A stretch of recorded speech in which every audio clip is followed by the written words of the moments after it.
Let's see some more important parameters. Tilt and shift. They are also very important. Remember that most of the architecture photos, we only have two vanishing points. That is, vertical lines are straight. I'm gonna simulate these using cubes. I'll put this one here, this one here. Maybe something here. Let's go. If I select these cubes, I would just pick any material. Done.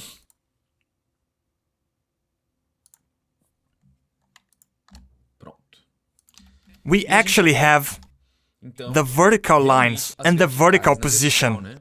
But sometimes we choose the target and drag it up. And what happens? It becomes in perspective. But if I select the camera and go to Modifier, we can set up to automatic vertical tilt. What's gonna happen? It keeps the verticals always straight and parallel. Try to always use this feature for architecture images, for internals as for externals, unless you really want it into perspective. So that's okay. But 90% of the architecture images, the vertical lines must be in vertical position. You can do that, but there's a small problem in doing it. Let's say you have a facade, and you want to move away from it a little. You can use the camera movement here, but it's gonna get under the ground. That happens as seen in front view. It's tilted. And once you move away, you go underground. I don't recommend using this for looking up. What I would do, Ctrl Z, done. I'm down here, but I want to look up, so I select the camera, and instead of enabling automatic vertical tilt, you just use Shift tool and drag it up. And you're gonna see what you want to see. When you look in perspective, your camera is pointed there, but the target is down here. That means, when you move your camera, you still have the same camera height. And having more control, you can go away a little, decrease shift, go away a little bit more, adjust shift. So by using shift and camera distance, you will be able to find a perfect angle, okay? So please, do it in this way, using shift and not the automatic vertical tilt. Of course, you can use it, but I prefer to work this way. Horizontal work the same way. If you want, you can shift where you're looking at, with the target still at the same place. It doesn't make much sense. What probably makes sense is, if I want to change, I want this camera, for example, to be straight in the middle. But if I do it, that is not the ideal perspective. So I'm gonna drag it a little.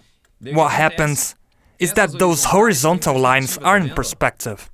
Can you see? And I just wanted them to be straight. Select the camera, and here on horizontal tilt, you can adjust a little.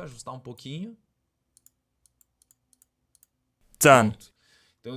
Now, I only have one vanishing point, because my background is straight to my camera. If you see it in top view for the camera, we can see it in the cone. The cone distorts it a little to make it look straight.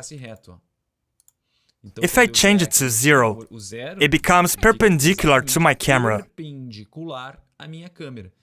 And as I change it, it changes the perspective of the cone and generating a distortion. Let's try 0.85. Ha! It is straight now.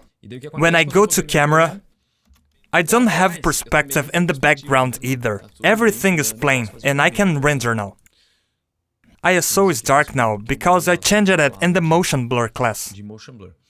This is another parameter for you to have control over your camera, and especially over the perspective of your camera.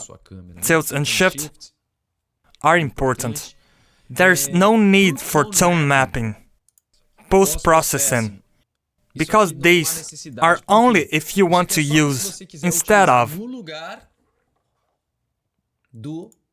post-processing, tone mapping, and effects that we already have in Corona Renderer. So we don't need to work with these.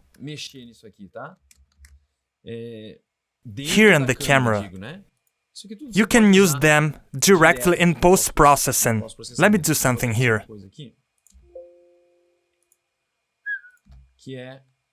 I will change back the exposure of the HDRI to 0. So when I render, it gets bright. So I recommend that you don't use post-processing or any of it here. Alright? So that was tilt and shift.